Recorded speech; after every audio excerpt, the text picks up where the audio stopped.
Welcome to all of you in my English channel. और आज मैं आपके लिए क्लास 11th के एक चैप्टर हॉर्नबिल बुक से लेकर आई हूँ।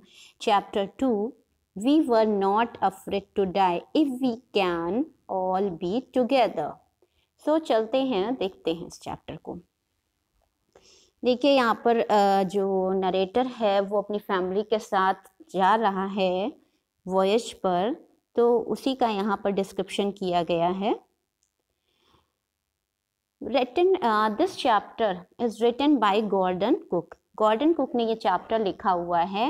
और एलन ईस्ट, जो the story is about a 37 years old businessman. एक 37 ईयर्स ओल्ड जो बिजनेसमैन है वो ही नरेटर है इस स्टोरी का। और वो अपनी वाइफ मैरी तथा 2 बच्चे, जॉनथन जो कि 6 ईयर्स का है और सूजैन जो कि 7 ईयर्स की है, जिसे सू नाम से यहाँ रिप्रेजेंट किया गया है, उसकी के साथ एक वर्ल्ड टूर पर निकला है। ये उसका सपना है कि वो अपनी फैमिली के साथ वर्ल्ड टूर पर जाए। वो एक शिप, वेव वॉकर उसका शिप है, जो कि 23 मीटर लंबा और 30 टन चौड़ा है, लकड़ी का। बिल्कुल फेमस कैप्टन जेम्स कुक जैसे अपनी यात्रा पे बहुत सालों पहले निकले थे, 200 साल वर्ष पूर्व, वैसे ही वो अपनी फैमिली के साथ इस यात्रा पर निकलता है। Whole family started sailing from Plymouth. Plymouth से निकलते हैं ये लोग इंग्लैंड से 1976 जुलाई में। और जो 3 इयर्स लॉन्ग जर्नी है from Africa to Cape Town, that is very good. वो बहुत ही प्लेजेंट होती है, लेकिन उसके बाद धीरे धीरे उसको काफ़ी मुश्किलों का सामना करना पड़ता है। और केप टाउन में ही 2 ये उन्होंने क्रूमैन को हायर करते हैं, जो उनकी इस यात्रा में को आगे बढ़ाने में काफ़ी हेल्प करते हैं। उन्हें इतनी बड़ी यात्रा के लिए 2 क्रूमैन की ज़रूरत होती है, तो वो उन्हें हायर करते हैं। तो चलिए चलते हैं, देखते हैं वो कैसे इस स्टोरी को उन्होंने आगे बढ़ाया और कैसे प्रॉब्लम्स को फेस करके इसको एंड तक सरवाइव किया है और कैसे अपनी यात्रा पूरी की है। नरेटर और उसकी पत्नी जो है वो वर्ल्ड टूर पर निकले हुए हैं, जो एक जेम्स कैप कुक के नाम से जाने जाते हैं। They have been preparing and perfecting their seafaring skills for the past 16 year. उन्हें 16 ईयर्स का एक्सपीरियंस है शिप का। और वो एक, जैसा कि मैंने पहले बताया, 23 मीटर और लंबे एक वो जहाज पर यात्रा शुरू करते हैं जिसका नाम वेव वॉकर है। और वो test it in the rough weather for months. इन्होंने इसको रफ मंथ्स में भी इसको टेस्ट किया हुआ है। जुलाई 1976 they all start their journey from Plymouth, England. Plymouth से उन्होंने जर्नी स्टार्ट करी। वो अफ्रीका से केप टाउन गए, जिसमें उनकी जर्नी काफ़ी अच्छी गुजरी। लेकिन जब वो ईस्ट की तरफ जा रहे थे तो उन्होंने 2 क्रूमैन, लैरी विजिल और हर्ब सीकलर को हायर किया, कि जिससे कि वो जो रफ मौसम होएगा, स्टॉर्म होगा, सदर्न इंडियन ओशन का जो वेदर होता है वो काफ़ी टफ होता है, उसको फेस करने के लिए, उसको टैकल करने के लिए उन्होंने 2 क्रूमैन को हायर किया। उन्होंने काफ़ी स्ट्रांगली उसको फेस किया। During the second day the strong wave alarmed. तभी दूसरे ही दिन ऐसा हुआ कि उनको काफ़ी मुश्किलों का सामना करना पड़ा, काफ़ी स्टॉर्म आया, बहुत ही भयानक हवाएं चली। लेकिन 25 दिसंबर को उन्होंने 35,000 किलोमीटर को पार करते हुए केप टाउन में अपनी फैमिली के साथ कैसे भी मैनेज करके उस बुरे मौसम में क्रिसमस को सेलिब्रेट किया और 1 जनवरी को नए साल को सेलिब्रेट किया। Weather changes for the worse and on 2 January. अब 2 जनवरी से वेदर और भी ज़्यादा बुरा हो गया था। काफ़ी बड़ी बड़ी वेव्स, लहरें चल रही थी जो कि शिप को हिट कर रही थी। They try to slow ship down by dropping storm jib and hit a heavy mooring rope in a loop across a stern, but it does not help much. उन्होंने बहुत कोशिश की कि शिप को पीछे वाली उससे बांध कर, जिससे कि वो स्पीड उसकी स्लो कर सके, लेकिन उन पर कोई भी फ़र्क नहीं पड़ा। उन्होंने फिर अपने आप को बचाने के लिए लाइफलाइन जैकेट्स पहन लिए और उन्होंने सब कुछ इंतज़ाम कर लिए जिससे कि वो अपने आप को सेव कर सकें।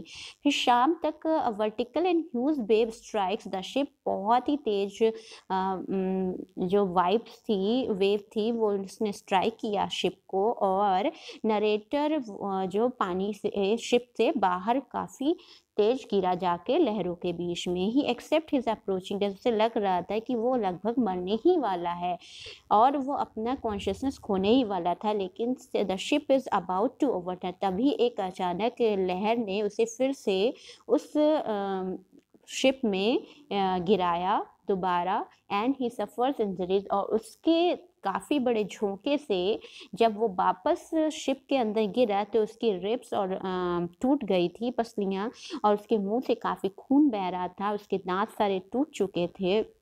मोस्ट्री ही ग्रैब्स द गार्ड रेल, उसने फिर भी अपनी हिम्मत करके गार्ड रेल को ग्रैब किया and sailed into the ships main boom, और शिप को उसने सेल करना शुरू किया।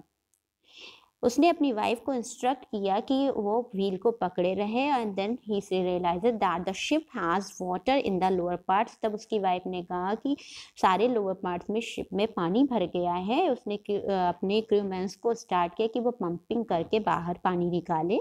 Narrator's goes to his children's cabin and check on them, वो जाता है भागकर अपने बच्चों के कैबिन को चेक करता है। उसकी जो बेटी थी उसको बहुत ही ज़्यादा चोट लग चुकी थी सर पे, उसने फिर भी उसको इग्नोर किया। His major concern is to save the ship, उसका मेन कंसर्न था कि कैसे भी वो शिप को बचा सके। Narrator does waterproofing on the gaping holes, उसने क्या किया, वो जो उसमें जहाज में होल्स हो चुके थे उनको किसी भी तरीके से उनको बंद करने की कोशिश की, और उसने शिप को काफ़ी होशियारी से उसको होल को बंद किया। And hand pump gets blocked due to debris and electric pump gets short circuit हो चुका था, लाइट जा चुकी थी, फ्यूल ख़त्म हो रहा था। However he later finds a spare electric pump, कैसे भी उसने थोड़ा बहुत इलेक्ट्रिक पंप पाया and connected to drain the water, उसने वाटर को बाहर निकालने की कोशिश करी। They all keep pumping the water all night long, वो पूरी रात पानी निकालते रहे शिप से। And their mayday calls are not answered as they are in the remotest corner of the world, उनका जो फंक्शनली एक्शन था वो काम करना बंद कर चुका था, क्योंकि वो बहुत ही दूर थे उस कॉर्नर में संसार के जहाँ पे सिग्नल्स काम नहीं कर रहे थे। सू ने उस दूसरी तरफ has now a swollen black eye, Sue को काफ़ी चोट लग चुकी थी, उसके सर पे काफ़ी बड़ा कट लग चुका था और उसकी आर्म्स में भी चोट लग गई थी, उसकी आंख में स्वेलिंग आ चुकी थी। इन सब के बावजूद भी उसने अपने फादर को नहीं बताया, क्योंकि वो चाहती नहीं थी कि उसके फादर उसके लिए वरी करें, क्योंकि वो सबकी लाइफ बचाना चाहते थे। After 15 hours the situation gets under control, 15 hours के बाद थोड़ी सिचुएशन कंट्रोल में आई। नरेटर ने डिसाइड किया कि वो रोटेशन में रेस्ट करेंगे और वाटर लेवल कंट्रोल हुआ, तभी लीकेज भी खत्म हुआ below the water line. The ship is in bad shape now, अब शिप की कंडीशन काफ़ी बुरी हो गई थी। It is not in a condition to reach Australia and so they decide to reach the nearest island, उन्होंने एक सोचा कि जब शिप इस कंडीशन में है तो वो ऑस्ट्रेलिया ना पहुंचकर एक पास के ही आइलैंड इले एम्स्टर्डम, जो कि फ्रेंच साइंटिफिक के लिए जाना जाता है सदर्न एरिया में, उसमें वो स्टे करेंगे। आज their supporting engineers were also damaged, जो इंजीनियर्स थे वो सब डैमेज हो चुके थे, तो चांस नहीं था कि वो अपने डेस्टिनेशन पर पहुंच सके, इसीलिए उन्होंने इले एम्स्टर्डम में स्टे करने का फैसला किया। After pumping the water out continuously for 36 hour they took a sigh of relief, उसके बाद 36 घंटे लगातार पानी निकालने के बाद उन्होंने चैन की सांस ली। Only a few centimetres of water was left to be pumped out of the boat, थोड़ा सा ही पानी रह गया था। They hoisted the storm jib as the main mast of was destroyed, क्योंकि जो शिप का मेन पॉइंट था वो डिस्ट्रॉय हो चुका था। They ate their first meal in 2 days, 2 दिनों में पहली मील उन्होंने खाई जो कि उसकी वाइफ ने किसी भी तरीके से बचा के रखी थी। The weather soon started changing and again the black clouds took over by the morning of January 5th। और रात में फिर से मौसम खराब हो गया और सुबह काफ़ी बारिश और तूफान आया, काले बादलों से घिर गया था पूरा मौसम। उसके जॉनथन जो कि 6 वर्ष का बेटा था, उसने उसको मरने का बिल्कुल ही डर नहीं था क्योंकि वो अपनी फैमिली के साथ था। And this filled him with determination to fight the sea. और इसकी अपनी बेटी की ये बात सुनकर जो नरेटर था वो काफ़ी दृढ़ विश्वास हो गया कि वो अब इस प्रॉब्लम से अपने आप को, अपनी फैमिली को निकाल सकता है। And the struggle continued and the narrator tried his best to protect the weekend board side. और फिर उसने काफ़ी स्ट्रगल करके नरेटर ने बहुत ही कोशिश की कि last part of the weekend part of the ship को वो बचा सके। The same evening narrator and his wife sat together holding hands thinking that their end was near. अब दोनों हस्बैंड वाइफ एक साथ बैठे हुए सब पूरे इंसिडेंट को सोच रहे थे कि वो लगभग मरने ही वाले थे। His children continuously supported him which gave him moral support to keep going. क्योंकि उनके बच्चे उन्हें बार बार मॉरल सपोर्ट दे रहे थे, इसलिए उन्होंने अपनी ये जो प्रॉब्लम्स थी और ये स्टॉर्म था उसको सरवाइव किया। The wave walker sailed through the storm and made it. और इस तरह से वो जो शिप था वो उस स्टॉर्म से बाहर निकला।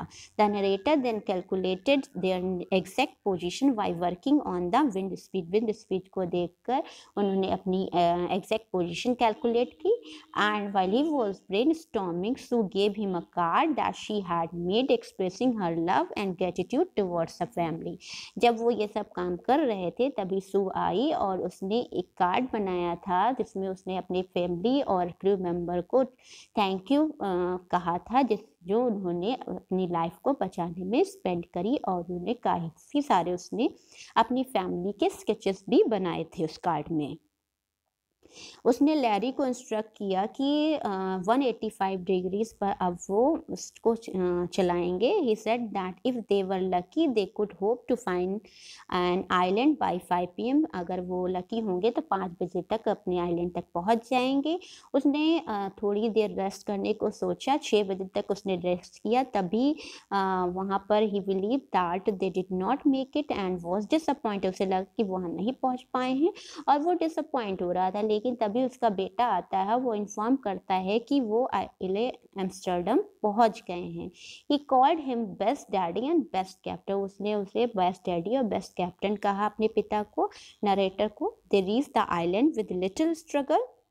और वो इस तरह से स्ट्रगल के साथ वहाँ पर आइलैंड पहुँच जाते हैं और अदर जो इनहाबिटेंट्स होते हैं उस इले एम्स्टर्डम के, वो उनकी हेल्प करते हैं। The whole team, the family and 2 crew members never stop trying.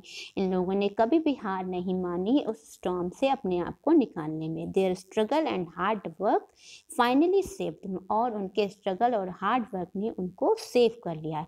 इस तरह से ये हमारी स्टोरी थी we were not afraid to die. इसमें नरेटर ये मैसेज देना चाहता है कि अगर हम साथ काम करें और वॉलेटाइल ना हो किसी भी सिचुएशन में तो हम कितने भी बड़े तूफान से निकल सकते हैं। आई होप आपको ये चैप्टर पसंद आया होगा। सो कमेंट बॉक्स में कमेंट करना मत भूलिएगा कि